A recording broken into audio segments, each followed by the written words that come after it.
Welcome to another episode of the Canna Coin Podcast with Q Nicole. And today we are having a conversations about why moms need their cannabis. So we are going to dive deep. We know this is a touchy topic. You know, we start talking about moms and cannabis. Everybody want to call Child Protective Services.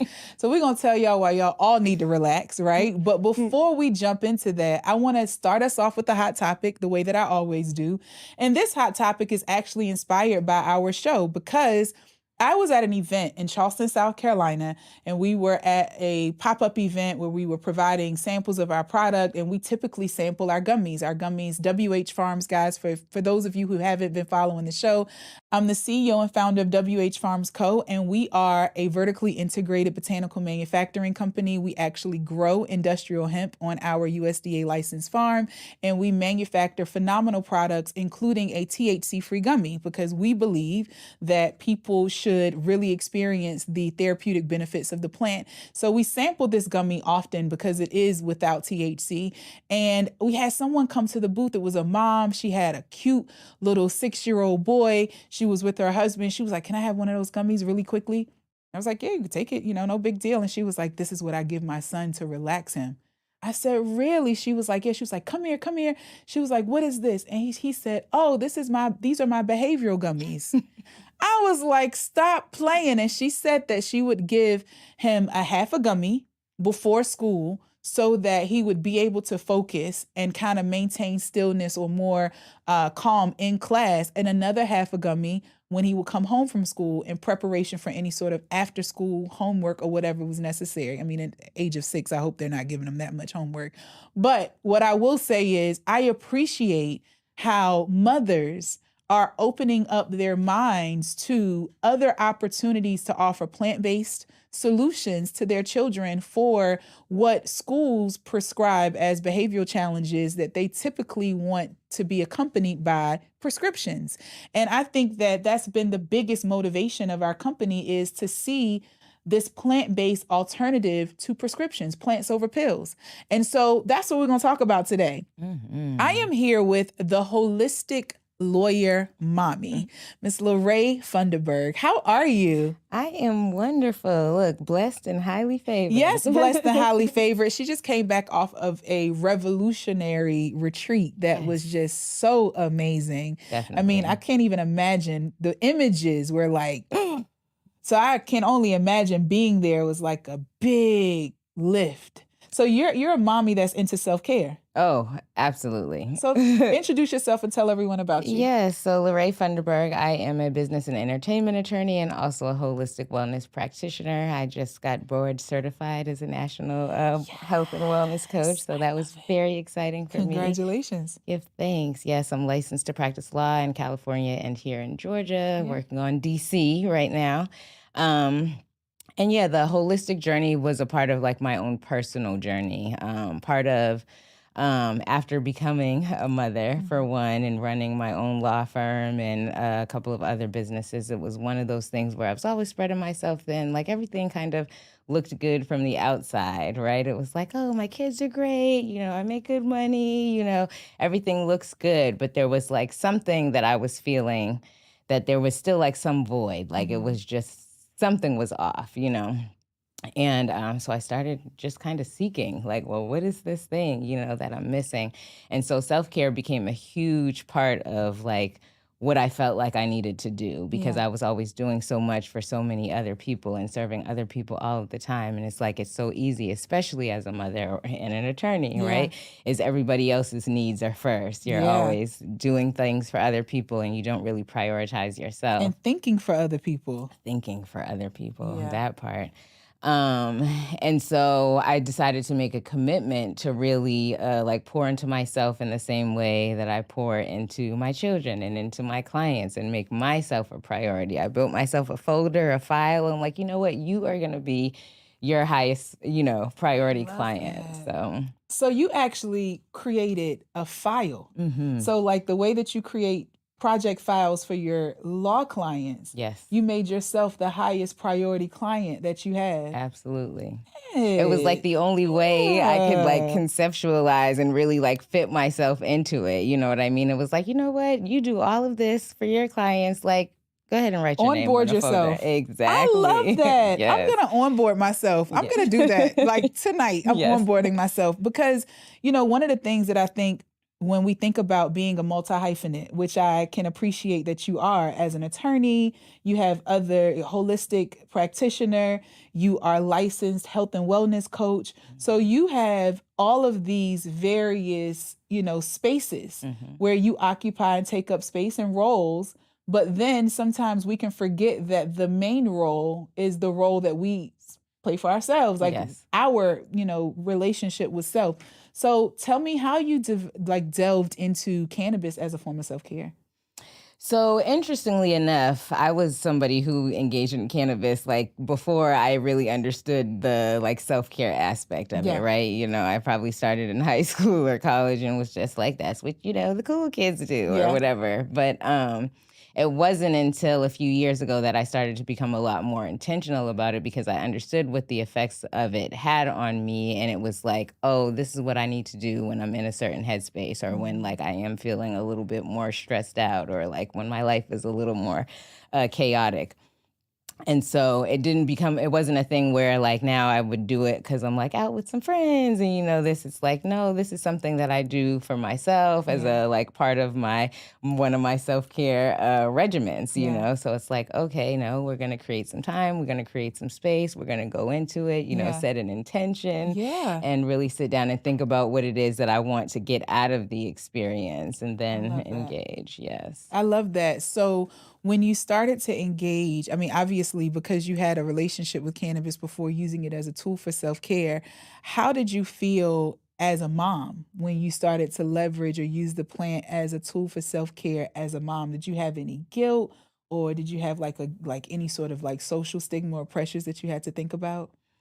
Not really. Only because I think I've always kind of been like a rebel, Yeah. like very much like I don't really care what anybody else thinks about what it is that I have going love on. that. And people would say stuff, kind of like in a joking way, but always, it comes real, right, right. exactly. So it's like, oh, ha ha, whatever. But it never really bothered me, honestly. I was always very out and open Yeah. about what it was, like what my practice is. Even as an attorney, people used to be like, I can't believe you're posting about, weed or marijuana. And I'm like, this is a part of my lifestyle, Yeah. So I'm very much like, what you see is what you get. And I so there love was that. never any shame or guilt for me. I love that because I think that so often moms are criticized for saying that they have self-care needs. Mhm. I think that society almost requires that moms continue to go, go, go, be, do, do, do.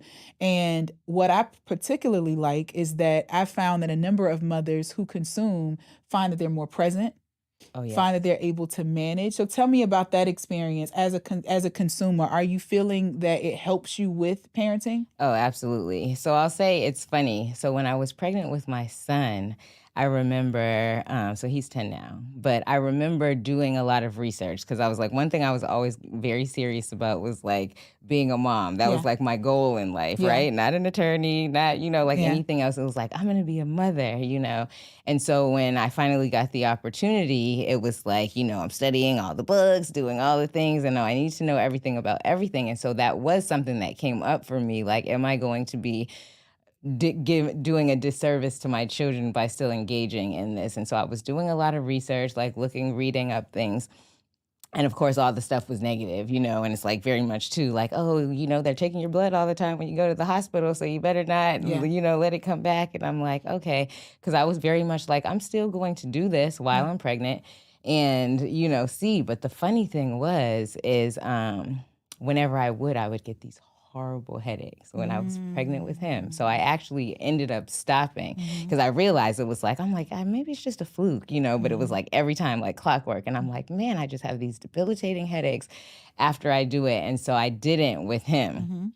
When I was pregnant with him. But of course, once he came, it was like, Back okay, at we're it. back at it. Look, the headaches are gone. Back on the scene. Absolutely. And so, I stayed home with him for the first almost 3 years of his life. Mm-hmm. And that was something that was very much like what I would do before we would like engage in any playful activities, before I went to like teach him anything. And it definitely helped me to be more present. Like I noticed the difference between when I didn't do it versus when I did. Like I was a lot more engaged. I was a lot more present. We could go at it for, longer periods of times. And I really enjoyed the experience a lot more and got a lot out of it, when I was actually, engaging in the plan. I 100%. Now, obviously, I come from the Bible Belt. My mother smoked nothing, but I 100% wished, well, she smoked Virginia Slims for a while, but then she stopped. But I do wish that she had tried cannabis because I agree. I remember just having,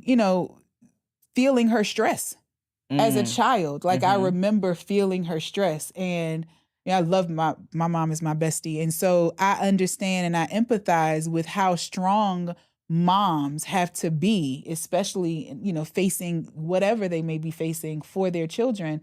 And I just love how you've identified that this is a space where you are able to go to reset so that you can bring your best and bring more presence to their lives. And I oftentimes compare it to, a woman choosing alcohol versus cannabis. When you think about alcoholism and how that really destroys families, when you look at cannabis as a consumption option, especially because it is an herb, it is a plant, I think that it has a great benefits, from a psychological perspective from Absolutely. that. I love that. Yes. So tell me about because people watching this, right?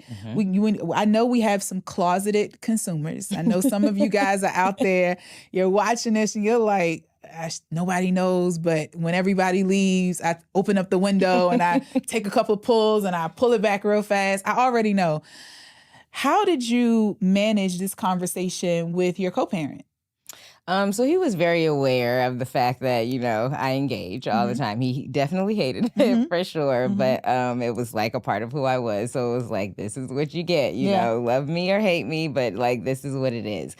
We did have a few conversations about like what that looks like around the children. And I was also very adamant about not hiding it because I felt like if you hid it, then that would make them think that it was something that was bad or negative, right? And so it's like, I don't want them growing up thinking like, oh, mommy's doing something she shouldn't be doing, you know what I mean? And so, like just really normalize it. And honestly, I remember when I was younger, I had an uncle who had a daughter and he was very like into cannabis and all the things. And I remember thinking that like, oh, he just does this around the kids. I mean, and he would have lots and lots of it like around everywhere. But I noticed how she was just totally unfazed by it. You know what I mean? And I'm like, so these aren't going to be the kids that are going to go to school like, oh, mommy's going into the room and, when she comes out, it smells funny, because they're like, oh, this is just a very regular, normal occurrence. And so he finally understood that. And so we were able to come to some common ground. That's good. I wasn't stopping. I came into my marriage and we are definitely, as we become parents, we'll go into that same conversation because, to know me is to love me and to take all of me. Absolutely. And all of me comes with lots of cannabis. Like we joked on an episode and I was like, how did you feel when you realized that you had like married Bob Marley's sister? Because it's like wake and bake, like I gotta have it throughout the day because as our brains, it moves very fast and I just need a space, right, of my own. So I absolutely love that you found that self-care journey. Tell me about like, what would you recommend to parents, to moms, especially, as they are maybe closeted or those who are kind of curious and want to maybe be less abrasive with their children. We are finding in today's society, which I can appreciate this, a lot of my girlfriends who are moms, especially moms of smaller children, they are finding themselves dealing with the anxiety of the school calling and saying, hey, we're noticing these things about your child and we want, and all of these things, like it's a lot. I feel that these conversations are happening a lot more today than they did 20 years ago. So much is being diagnosed, recognized, and there's so many pressures to motherhood. So what advice would you give? That's a good question. So I would say, honestly, I feel like we as parents, like we know our children better than anybody. Yeah. And so while, when you're dealing with people at the school or, recreational activities or any of those things, like they are very well meaning but they don't know your children the way that you know your children. Yeah. And so, and a lot of times they're measuring them based on, like other standards that don't necessarily apply to, your kids specifically. Like Yeah. your child is an individual. And so just really stay very firm and grounded in that fact that you know what's best for your child. Yeah. And even though these other people may have other things to say, they are not your child's mother. They're not the parent. They're not the parent. And Yeah. so definitely just stay firm in your convictions about what it is that you feel is best at the Yeah. end of the day. And then to the parent, to the mom that's like, I'm overwhelmed by motherhood. Some days I hate it. I respect the responsibility, but some days I don't enjoy it. And I wish I had a way to have an outlet. What would you share with them as it relates to your awareness of how cannabis has helped you from a self-care perspective? I would definitely advise for them to, make time and space, even outside of the cannabis, like Right. make time and space for themselves. Like for me, when I first started on my self-care journey, I understood my life to be like, as soon as the world wakes up, my life almost doesn't even belong to me at that point. I'm mothering, I'm lawyering, I'm doing all of the things. And so I started waking up at 4:00 in the morning and getting my day started then. So it was at least between the hours of 4 to 6. Everybody else, no one's bothering me. The world is asleep, and I'm this is actually my time to think, read, meditate, journal, whatever it is, and really just get prepared for the day because, when 6:30 rolls around, those kids wake up, okay. It's nonstop until you put them to bed. Exactly. So to really just create time and space for yourself, for one, and figure out, I think nowadays, and that was what I was going to mention before, the transition, the difference between when I had my son versus when I had my daughter. I remember doing the same research all over again because I was like, oh no, and I didn't get the headaches with her though. So I was able to, I was like, for some reason the boy didn't like it, but she was with it. And so I was able to do it during my pregnancy with her, but I was doing the research again and it was a total shift, but it was because also medical cannabis had become a thing. So now it's all the articles and stuff I'm reading are the benefits and we've done these studies and now it's great and blah, blah, blah. And I'm it was just a total 180. And I'm this is actually very insane to me. It is, right? Because I'm it's the same plant that has been around since, the beginning of time, but it's because of that connotation that was associated with it before, say 10 years ago versus now, we make it a legitimate business and people are, so it's now we have to put good stuff on the web about it. And so, it's one of those things where it's you really just have to make the decision for yourself because the world is going to do what it's going to do, but that has absolutely nothing to do with what actually the plant is actually capable of doing, right? And it's because all those benefits were always there. Always there. Always there. And that's, I think, the reason why, so many of us, including you, are so passionate about destigmatizing the work that you do across the entertainment platforms, your work as a lawyer. I love how you represent and you stand for the destigmatization and the normalization of this plant and this consumption and really seeing all of the benefits, whether recreational or therapeutic, that exist.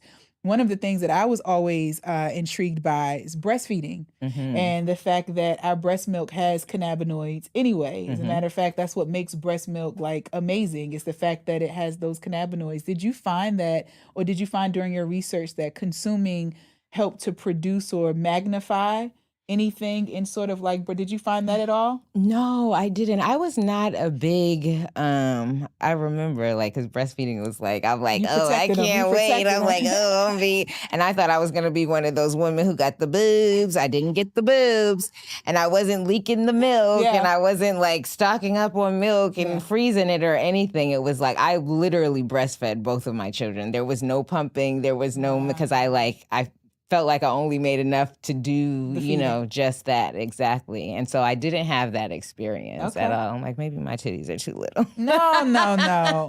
All titty sizes matter.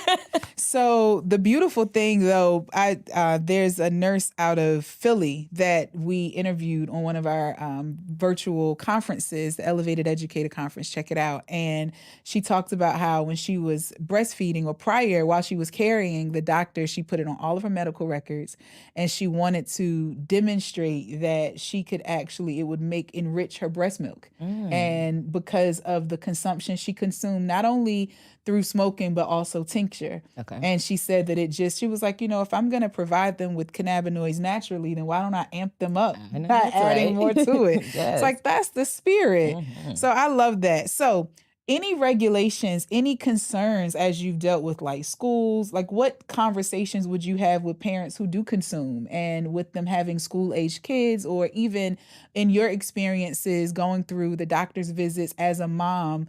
How I've heard in certain states that they could be so anal toward it that they could really bring in like criminal. Yeah. Defects and So all of tell me, that. you're an attorney, so we can have those types of conversations. So let's Yes. talk about that. So interestingly enough, so when I had the same OBGYN for both of my children, and we had a close relationship. She was kind of young, about my age, and like kind of new in her medical career when I was pregnant. And so I used to have very candid conversations Yeah. with her about all of that stuff. And she was very receptive, and honestly, she had told me that a lot of times when they're doing the testing, like they're not looking for that. Like, so she was like, that's one of the things, like you don't really have to worry about it, because it's like, even if they suspected you to be like doing something you should on drugs, they're not testing for Marijuana. Exactly. And then she also said that there's like a certain level of it, to the extent that they would be testing for it. It's like they're looking for a certain, like, if it's under a certain amount, it's not even going to show up Right. on the blood test. So it's like, she's like, whatever it is that you're doing, I'm sure you're fine. Yeah. Like, so you don't really have to worry about that. And so that gave me like a level of like confidence of like, oh, okay, we'll be good for sure. I actually homeschooled my children up until very recently. So this is Get their outta first here. year back in school. So now I am like, I'm like, I don't know how long it's gonna last though. Cause it is different. Like they love it for sure. Like having that social aspect, being around other little kids and things like that. But a lot of the reasons that I wanted to be a homeschool mom are like revealing themselves now that they are in school. So I'm just like, yeah, these were the things that I didn't want. And some of it is that, like, kind of like having somebody else in your business, Yeah. and it's Yeah. just like I said, I know most of the time they are well-meaning, but it's like, you just have them for these hours. Make sure you educate them and do that part. Like I can handle everything else Yeah. unless I'm asking you about something specifically. And so one of the advice I guess I would give parents is to know that, like, ultimately these are still, like I was saying before, your children, and you are the one who are in control. And a lot of times I think schools and even other institutions make us feel like we don't have that control or that power over our children. I'm like, but if there's came from anything me. in this world that I can say is mine, it is those children, Yeah. like for sure, for sure. So like, don't let people scare you, punk Yeah. you, and I think a lot of that level, I guess, of confidence comes from me because I'm like, oh, I'm an attorney. So, Right. like, I'm like, it's very much in my nature to push back and like, argue against the status quo and like, be very firm about what it is that I believe. But Yeah. definitely, ultimately, that's the stance I feel like everyone as mothers should take at the end of the day. I love that you said that, because I think that sometimes people can have a lack of confidence because they don't have the capacity to articulate themselves as consumers. And I want to specifically speak to anyone who loves cannabis and you may feel intimidated by systems, by medical systems, etc. Research and develop your argument to advocate for your wellness. I remember when I started consuming cannabis medicinally, it was after I was prescribed medication from a doctor. I chose cannabis as my medicine, and I made it clear in all of my doctor's records, et cetera, that it was working. I started tracking and documenting the ways in which it worked, because when you are in the process of pioneering, destigmatizing, and normalizing, data backs anything, right? And so I love what you said about understanding that they're your children.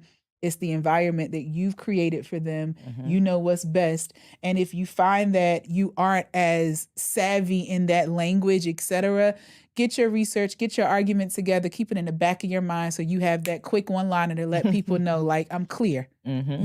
You may not be clear, but I'm clear. So Absolutely. I love that. Do you share, like, would you be open to sharing like CBD gummies or things that have no THC with your children? I would. You know, it's funny. I never thought about it, but I think like nothing has come up in their lives or, you know, our interactions that made me feel like maybe they actually need it yet. But I'm definitely wouldn't be opposed to it at all. I Like, love because that. people ask me sometimes too, like, oh, what if your kids, when they get older, they want to, you know, smoke weed? And I'm like, Pass it. yeah. I'm like, why That would part I? pass. How could I say no when this is something that I do? Like, that it makes no sense to me when other parents are that way. I'm like, you did it. Like, why would you tell your children? And I think that's what causes kids to lose respect. Yeah. Like, let's just keep it 100. If you did it, Exactly. you did it. If you don't do it anymore, it's okay. But Mhm. let's be honest. Like, don't vilify me Right. for something that you also did. Right. Yeah, I agree with that. Absolutely. And it's because it's society is what makes it bad. Like Yeah. there's nothing bad about it Yeah. at all. And that's why like now that it's turning and shifting and the narrative is different, it's like, oh, okay, now it's more acceptable. Like it always was. Exactly. Exactly. So final words. What would you tell your children? Give us 10 years future. They come to you like, Mom, you know, I wanted to tell you this, but I didn't know how you would take it. I've decided to consume cannabis. What would be your response? My response Maybe would 15 be years, but, you know, 15 years. Yeah. I mean, I would definitely tell them, like, I'm not sure if you remember, you know, like, but I would definitely was about that life for Yeah. sure. And I probably still will be Yeah. when they are at that time. So it's like, okay, pass it. Like Yeah, you said, facts. let's do it together. Yeah. Like, and then definitely explain to them about like the benefits of it, you know, like because a lot of times, like I was saying, when I started it, it was just like, you know, a cool kid thing to do, Yeah. but not really understanding what it was that I was doing and how it was like helping me in life. And I'm like, quick story, because I remember people in college used to say it to me all the time because they would be like, oh my gosh, she's always smoking. But they're like, she literally like smokes and sits down, opens her textbook, and like she's just going to Top of her work. class, Exactly. They're killing like, it. she's like the smartest person I know, you know. And I'm like, yeah, you might want to smoke you some weed.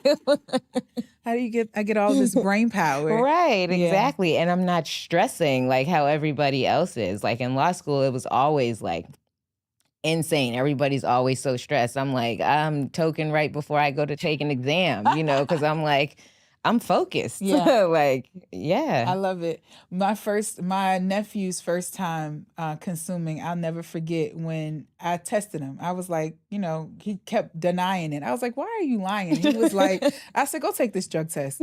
And he's like, I said, go take the test. And when it came back, I was like, so now let's talk about where you getting it from. Like, Mhm. what type is it? Do you realize there are different versions of this? That part. How much money are you spending a week? I wanted to talk about the lifestyle part of it. Like, let's just not go broke behind it. But if you're going to do it, consume responsibly. I'm big Absolutely. on that. Absolutely. Lorraine, thank you. Absolutely. I know Thank that you are you. phenomenal, like Black excellence personified Thank you. with all of the things. So tell us about, you know, tell people how they can find you. Tell them about your law practice. I know that you also represent influencers and brands in this space. So please allow this platform to celebrate you in this moment. Absolutely. So you can find me on Instagram at Holistic Lawyer Mommy. My firm website is funderburglaw.com. My wellness website is elevatelegally.com.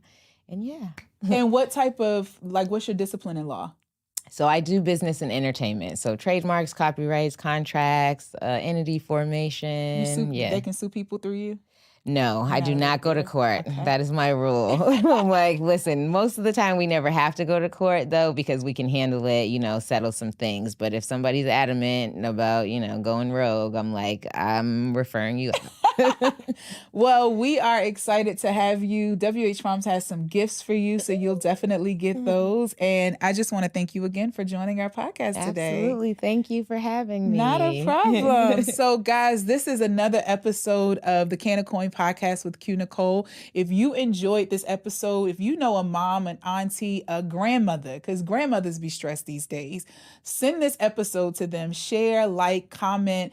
We're going to make sure that we put Lorraine's information information in the bio and the link so that you can see it. And you can follow me on Instagram, Q Nicole McNair. You can follow WH Farms Co. if you're interested in launching or expanding your own CBD product line through our white labeling service at WH Farms Co. And we'll see you next time.